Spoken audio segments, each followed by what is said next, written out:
नमस्कार मित्रांनो, विषय काय असतो, सकाळी 7 वाजता सुरुवात केलेली कामाची असते आणि आता 11:30 वाजून गेले असतात आणि आजचे दिवसाचे कॉल जे आहेत ते 8 ते 10 कॉल आपले पेंडिंग आहेत. तर त्यामुळं एखादा व्यक्ती आपल्याकडे येतंय, आपल्या एरियात येतंय, काम करतंय, त्यामुळं आपली जलज भावना कसलीच नाही. विषय असतो क्वालिटीचा. जर तुम्ही क्वालिटी दिली तर तुम्ही टिकचाल मार्केट. जर तुम्ही लावली जाव केला तर तुमचा तिथं खेळ संपला म्हणून समजायचं. आणि तिथं क्वालिटीचा पण विषय असतो.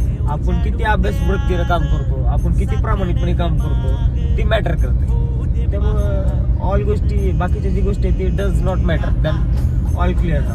ओनली प्रामाणिकपणे कष्ट आणि कष्टच, दुसरा विषयच येणार नाही. आणि ती पण प्रामाणिकपणे. जर प्रामाणिकपणे काम केलं तर तुम्हाला 12 पण वाजणार तर 1 पण वाजणार. खायला वेळ नाही हो. सकाळी जेवलेलो 7 वाजता. आता आणखी डबे इथे शिल्लक आहेत. आणखी आजचे जेवणाचे डबे 11:30 वाजलेले आहेत. आणखी जेवण नाही पोटाला. त्यामुळं काम जर प्रामाणिकपणे केलं तर काम भरपूर आहे. कुणाचा जळायचा विषय नाही, कुणावर जळण्याचा विषय नाही. आपल्या कामामध्ये प्रामाणिक जळणारे जवळ जरा